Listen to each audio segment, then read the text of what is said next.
¿Cómo están? Bienvenidos. Comenzamos Agenda Económica, edición PM. Gracias por acompañarnos a esta hora para revisar los temas más importantes del inicio de la semana, este día lunes, marcado por supuesto como ha sido la tónica en los últimos 12 días por la guerra que se vive en territorio ucraniano tras la invasión rusa y los efectos que está dejando en materia económica.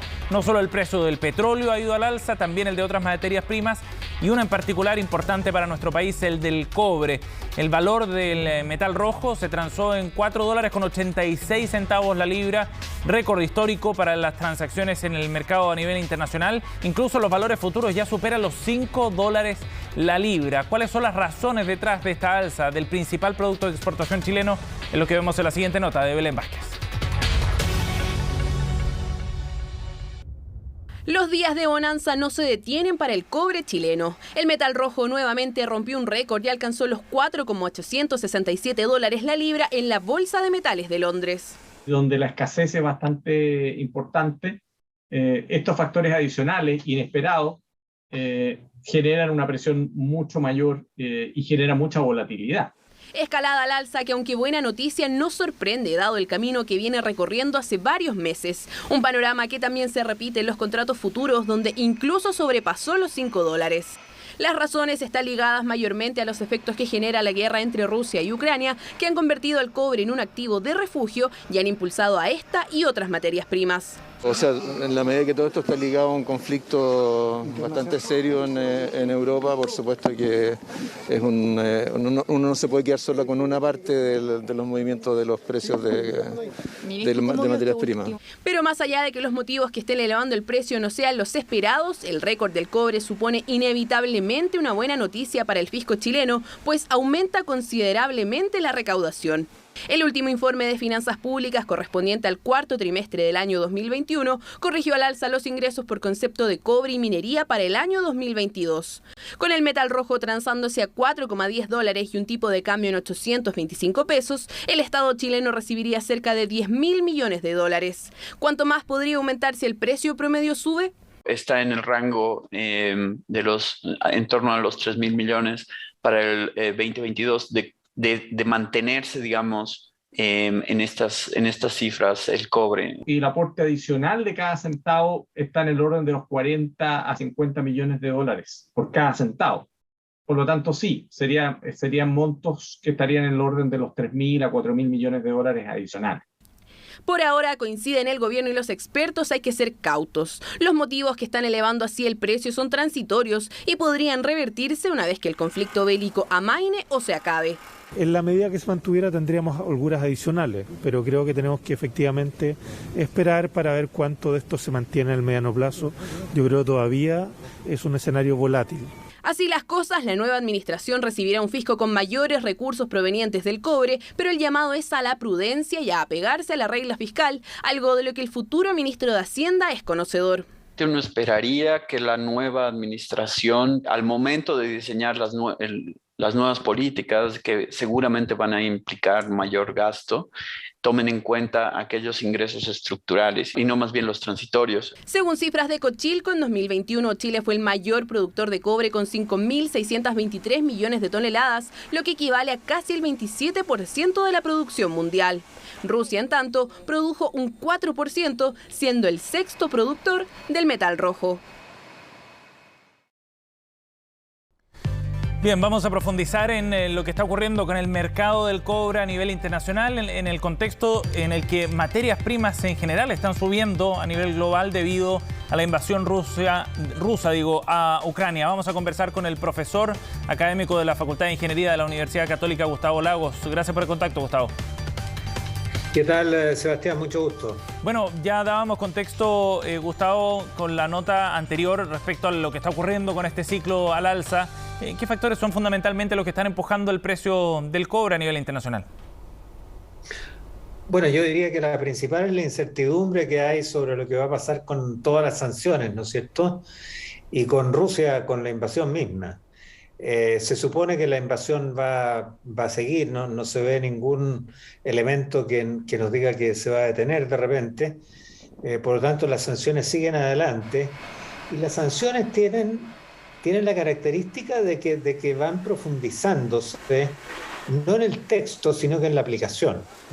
Entonces, inicialmente, por ejemplo, muchas empresas rusas vendieron sus activos a través y los siguen vendiendo, digamos, a través de filiales rusas en China, desde donde se puede hacer transacciones en dólares Ajá. y se pueden hacer transacciones usando el sistema que se usa para hacer las transacciones internacionales, ¿no es cierto? Eso no se puede hacer desde Rusia, pero también está el hecho de que crecientemente esto puede ir reduciéndose porque obviamente Estados Unidos está mirando cuáles son los bancos chinos que están haciendo esto. Sí.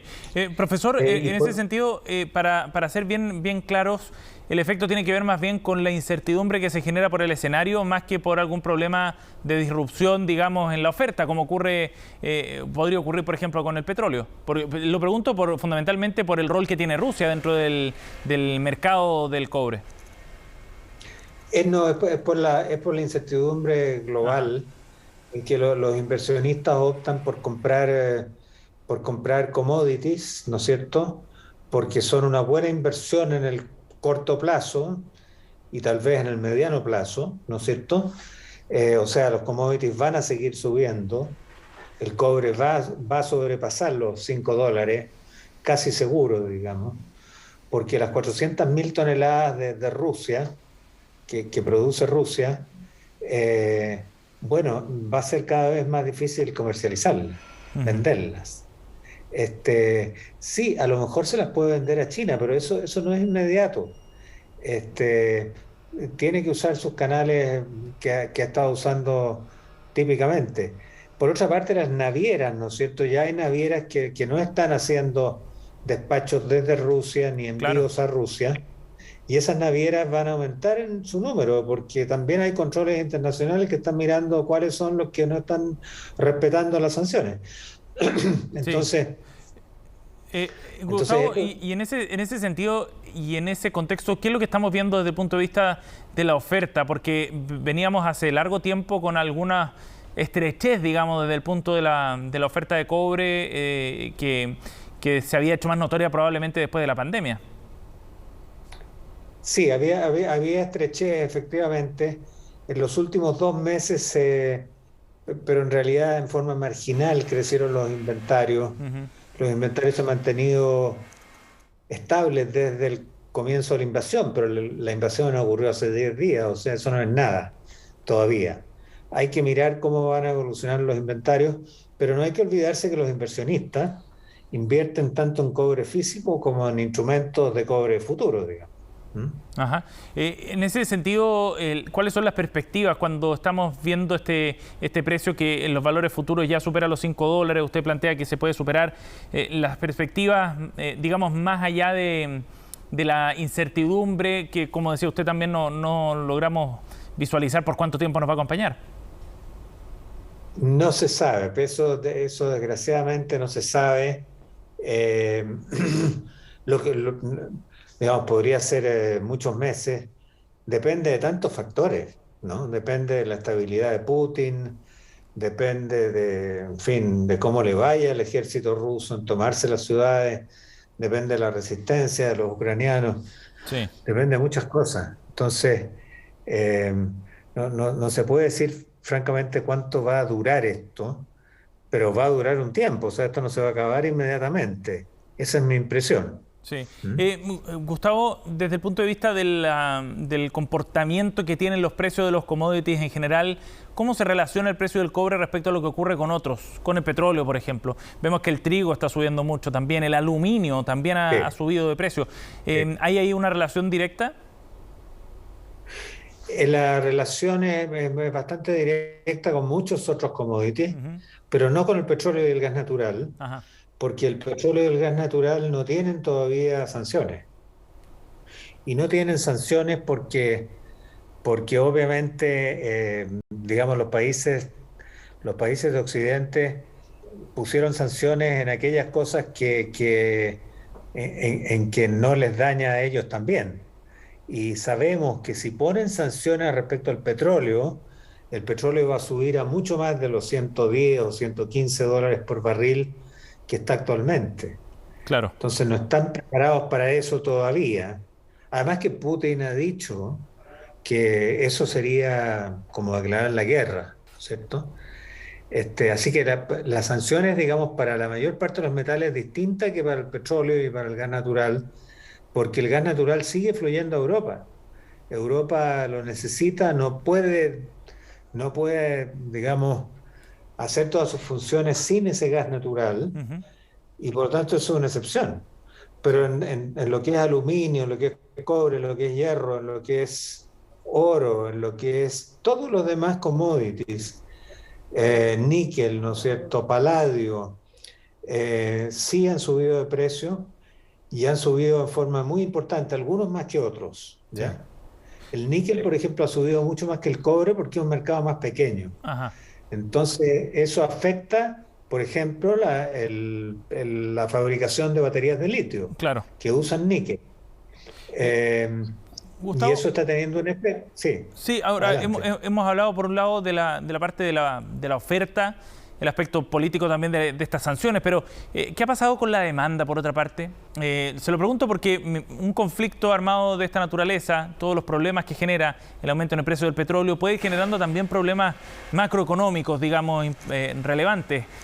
¿Cómo se ha comportado en ese sentido la demanda, fundamentalmente desde China, que es el gran comprador? Yo creo que hasta ahora no hemos tenido ningún indicio de que esto haya afectado la demanda. Ajá. Y la verdad es que yo no he analizado ese tema todavía. No tengo elementos como para poder meter a la juguera, digamos, en este Pero momento, por ¿ah? ahora no, por ahora digamos no hay cambios, ¿no? Sustantivos en ese punto. No hay cambio, en mi opinión, no hay cambio sustantivo en la demanda aún, Ajá. ¿no? Podrían producirse en el futuro, pero la verdad es que esto es algo un poquito nuevo, ¿ah? Sí. Porque sanciones han habido en el pasado, pero sanciones tan brutales como esta a un país tan importante como Rusia, no sé si han habido. Ajá. Eh, Gustavo, ahora, esto evidentemente que va a impactar también el precio promedio del cobre en el año. Según vemos en los datos de Cochilco, está bordeando los $4.47 más o menos el precio promedio hasta ahora. ¿Cambia las perspectivas también fiscales para Chile si es que esto se extendiera, digamos, estos precios que estamos viendo se extendieran por un buen tiempo? Sí, por supuesto, esto digamos, no hay que malinterpretar lo que voy a decir, pero o sea, este precio del cobre le hace muy bien al fisco chileno, eh, y las compañías también van a ganar mucha plata, Ujú. ¿no es cierto? Así que esto, digamos, es muy positivo en ese sentido. Pero claro, uno no puede decir que la elevación del precio del cobre debido a una guerra, en particular tan cruenta como es esta, es positivo, ¿no? Por supuesto que no, en ningún Claro. caso. Una última reflexión al cierre nada más, Gustavo. Bien. Pensando en estos precios, lo que estamos viendo, pero también en los cambios que pudiera generar como de fondo desde el punto de vista del comercio internacional y de cómo Sí. quede, digamos, estructurado el mundo de acuerdo a las sanciones tan drásticas que se están aplicando. ¿Usted ve algún cambio importante para el mercado del cobre en particular, para las relaciones comerciales que han configurado el mundo, digamos, en las últimas 2 décadas? Yo no veo algo que nos perturbe, digamos, el futuro de mediano plazo, porque hay que recordar que Rusia puede parecer, bueno, es un país muy grande territorialmente, Ujú. pero en cuanto a Producto Interno Bruto, no es tan importante, o sea, es la mitad que Inglaterra, es del mismo tamaño del Producto Interno Bruto italiano, ¿ya? O sea, no es una potencia, si estuviéramos hablando de Alemania o de Japón, o para qué hablar de China, Ajá. estaríamos hablando de otra cosa, pero no debería afectar la demanda en forma tan fuerte, pero sí se van a producir muchos efectos en la inversión que hay en el futuro en Rusia. Se va a producir, ya se han producido algunos efectos en la injerencia de las industrias, de los chinos, digamos, en las empresas rusas. Eh, por ejemplo, Huawei va a reemplazar a Apple, digamos, en la mantención de los iPhone, Sí. porque ya Apple anunció que no lo iba a hacer. Y así suma y sigue, es decir, hay muchas sanciones que pueden ser aprovechadas por la industria china Claro que sí. para meterse en Rusia. O sea, vamos a tener, digamos, una Rusia mucho más Dependiente. digamos, chino dependiente. Sí. ¿Ah? Bien. En el futuro, eso es lo que le puedo decir. Bien. Y la última cosa que quiero decirle es que los inversionistas están apostando, digamos, a los commodities. ¿Por qué? Porque en el mediano plazo es conveniente económicamente. Y lo están haciendo a través de instrumentos físicos y no físicos. Ujú.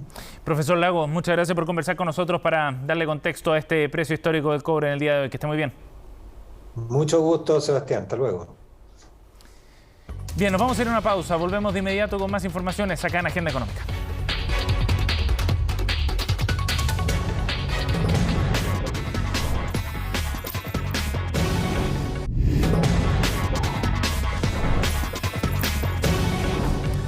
Ya estamos de vuelta en Agenda Económica. Hace unos días el Pleno rechazó buena parte del informe que evacuó la Comisión de Medio Ambiente y ha generado, por supuesto, reacciones, fundamentalmente por el contraste que hay entre aquellas visiones que buscan privilegiar el cuidado del medio ambiente respecto al crecimiento económico como una prioridad. Estuvimos en CNN Chile conversando con dos de los convencionales para contraponer esas miradas. Escuchemos qué fue lo que dijo Bernardo Fontaine, uno de los convencionales de Vamos por Chile, respecto al trabajo de la comisión. Una señal de cierto realismo y cierta cordura, ¿no? Lo que la comisión había aprobado era un conjunto de normas demasiado extremas, demasiado imposibles de aplicar, y que terminaban perjudicando las actividades humanas, tanto económicas como no económicas. Y lo que tenemos que buscar, obviamente, es una fuerte, potente protección al medio ambiente, pero al mismo tiempo el país tiene que seguir desarrollándose porque necesitamos más sueldos, necesitamos más impuestos para los derechos sociales, necesitamos seguir viviendo. Bueno, en contraparte, Ivana Olivares, convencional de la Coordinadora Plurinacional y Popular, aseguró que el traspié que sufrió el informe de la comisión tenía que ver fundamentalmente con el carácter de las propuestas y la innovación que estaba contenida en ellas. Yo diría que tiene que ver con la complejidad y la novedad de los temas que estamos tratando en la Comisión de Medio Ambiente. Como estamos hablando de innovaciones jurídicas, era indispensable hablarlo con los convencionales y yo diría que esa fue una de las mayores dificultades, porque si bien alcanzamos a realizar acuerdos, consensos dentro de la misma comisión, lamentablemente estos no fueron suficientes para abordar la diversidad de perspectivas, de sensibilidades que existe dentro de los colectivos. Sería lo correcto entregar un plazo que nos permita generar diálogos más profundos, porque en este momento la deliberación, el debate está siendo coartada por la celeridad de poder tener el texto del 4 de julio. Entonces, de ser así, yo estaría a favor, pero si no, nosotros seguimos trabajando. Bien, vamos a ir a otro tema. En el primer bloque hablábamos de los precios históricos del cobre. Mientras tanto, el petróleo sigue también escalando en los mercados internacionales. Se acerca a sus valores más altos desde el año 2008, en la previa de la crisis financiera. El dólar acá en Chile también reacciona a lo que ocurre en los mercados a raíz de la guerra en Ucrania. Francisca Torres con el resumen de la jornada.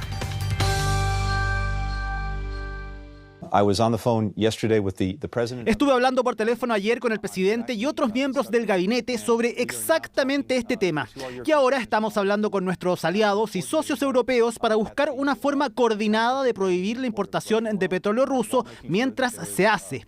Declaraciones de Estados Unidos que sin lugar a dudas golpearon fuertemente el valor del crudo este lunes. Y pese que aún no está definida la sanción, el barril Brent resintió la advertencia y llegó a cotizarse por sobre los $130, rozando los 140, y el WTI también escaló superando los $120, cifras que no veíamos hace 13 años.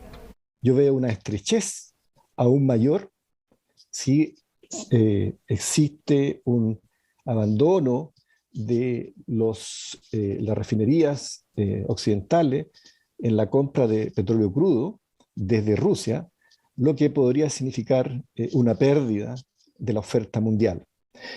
Si se mantiene, en las próximas semanas el precio debería seguir aumentando. precio que podría llegar incluso a los $150 por barril, según estimaciones de JP Morgan. Es tal la presión que la administración de Joe Biden estaría evaluando sopesar algunas sanciones a Venezuela para que pueda producir más petróleo y así vender en el mercado internacional. Esto con el fin de reducir la actual dependencia del crudo ruso. Y no solo el petróleo se ha visto afectado por el conflicto. Las bolsas europeas comenzaron la jornada a la baja. Algunas repuntaron y luego volvieron a caer, siendo el DAX alemán el más golpeado, ya que anotó pérdidas cercanas al 2%, mientras que la bolsa de Londres registró una leve caída por 0,40%. Situación similar ocurrió en Wall Street, que sufrió fuertes bajas que bordearon el 3%, escenario al que no se mantuvo ajeno el IPSA. El índice de la Bolsa de Santiago rompió su racha alcista y cayó 0,50%. La volatilidad sigue siendo la tónica de los mercados financieros debido a la incertidumbre que ha provocado el conflicto entre Ucrania y Rusia. Pese a los máximos históricos que está anotando el cobre, el dólar no logró bajar de los 800 pesos este lunes y cerró finalmente en 810. Bien, y antes de irnos en nuestro espacio que dedicamos también a la innovación los días lunes aquí en Agenda Económica, queremos destacar la política que está llevando adelante Copeuch, que ha anunciado que va a reducir la jornada laboral para sus trabajadores a 39 horas semanales. Serán casi 2.000 colaboradores los que se van a ver beneficiados por esta iniciativa. Bien interesante porque se da en el contexto de un debate público sobre este tema. Es una de las propuestas que está, de hecho, en el programa del próximo presidente Gabriel Boric. Desde la cooperativa aseguraron que con esto buscan aportar al bienestar de sus trabajadores. Pese a esto, las atenciones en sus oficinas se mantendrán en horarios habituales, de tal manera de no generar problemas para sus clientes. Una buena noticia sin duda y un ejemplo probablemente también para que otros sigan imitando. Estamos cerrando Agenda Económica. Gracias por acompañarnos. Nos vemos mañana.